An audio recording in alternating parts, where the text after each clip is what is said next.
Welcome back to another episode of Health is Wealth, and thank you so much for tuning in to this week's episode. And as always, I am beyond grateful and thankful from the bottom of my heart to each and every one of you who is continuing to tune in and check out this podcast and tune into these episodes as we drop them every Sunday, and really hope you are finding value from this as I just share thoughts and words and things that I'm thinking of, right? Just on my own journey here as we're just trying to create the greater, better version of ourselves. So, hopefully you get something from it, whether it's something you're hearing about for the first time, anything that maybe sparks some inspiration and motivation for you, maybe something you're hearing for the second time, but just have a different viewpoint, right? We are all on this crazy, wild ride called life, and just truly hope that, again, you take something from it. And if anything, really get to know me just a little bit more and understand who I am and where I want to go in life and the things that I want to achieve. So for this week's episode, what I wanted to talk to you about is this idea of being congruent. And it's something that I've thought on and off about lately. And what it really means to being congruent is meaning to be in complete alignment and harmony, right? From everything, from how we speak to how we act to how we think. And, a lot of times we might not being congruent, our actions might not line up to how we speak or think. And there's this thing, to think further into this that I think about, that if I'm not being congruent, right, that, that I'm going to feel a little bit out of line. I'm going to feel off. I might feel like an imposter and all these different things. And so it's really been a huge goal of mine as I'm constantly, trying to be aware of it, is to become more congruent in my own life, meaning I want everything to be in harmony, everything to be in sync. For me, being congruent is matching up everything from how I talk and how I act to just things that I think of, because I feel that when we can be congruent, right, that's when we have this best superpower to become the next better version of ourselves, because everything is in harmony, everything's aligned, everything's synced up.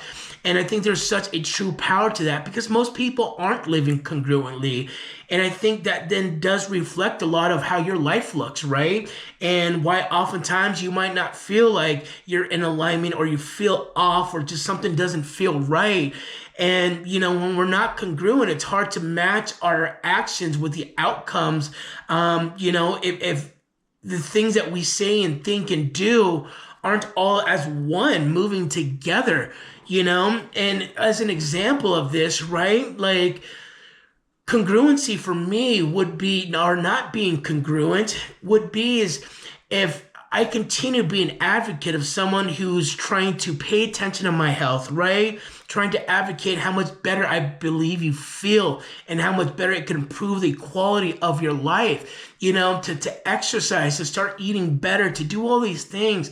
It wouldn't be very congruent of me to say all those things, yet every Saturday and weekend I'm picking my face out at buffets, or having bad vices and going to the bars and drink, on the weekends, right? Making it an every weekend thing. That's not living very congruently, because what I'm telling people and what I'm doing aren't really matching up.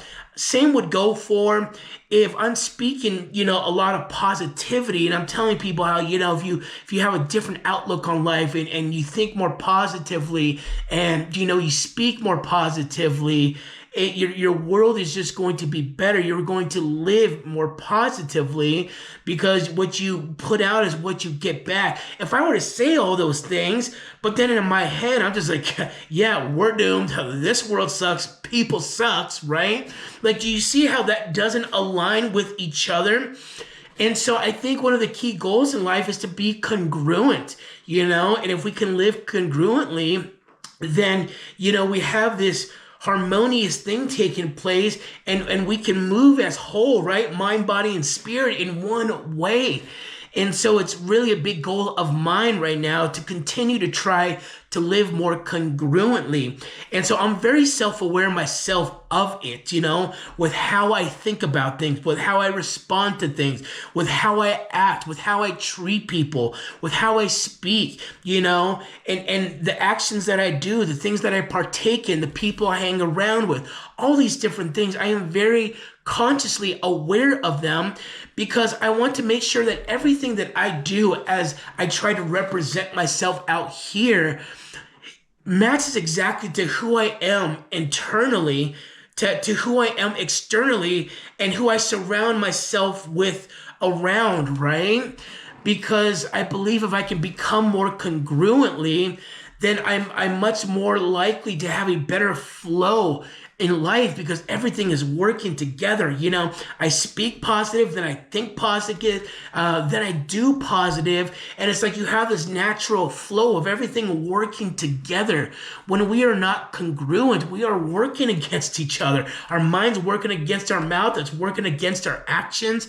And so that's, again, why I think a lot of people are misaligned in their own lives and why we tend to feel off at times. It's because if we're not living congruently, then yeah, everything's out of whack. Everything's out of sync. Nothing's matching up. Nothing can connect. So we can't connect to others or the world because it's like, again, if you're doing something completely different than the kind of person you put yourself out to be and speak, or you think differently, like you cannot be congruent even if you think that way, right? If you talk about being positive and talk about doing good and being good, yet your mind's filled with nothing but hate and being upset and angry at people and bad thoughts of whatever, then it's not very congruent. And so I just think there's a superpower there if we can learn to live with congruency that can better help our lives because everything is working together in the right direction for the right reason. And so just one of those things that I've just thought about a lot lately and really dare to challenge you to ask yourself, like, are you living congruently, right? Are the things that you say and do matching up with how you think and vice versa?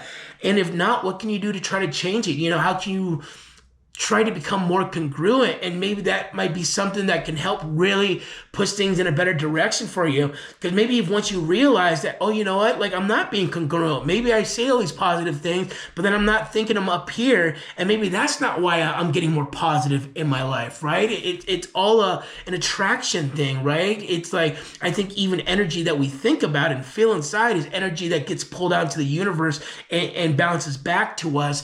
So, for me, this is something I'm thinking about a lot lately and challenging myself a lot too lately to be more aware of. And, the ultimate goal is to be congruent, to be aligned on every, level possible when it comes to how I think, with how I speak, with my actions, with how I feel, like the whole 9 yards. Because, I believe that if I can get them all in line and I'm always on the same page, then we can move as one mind, body, and spirit in the right direction in life. So thank you so much for tuning into this week's episode. As always, I will see you on the next one.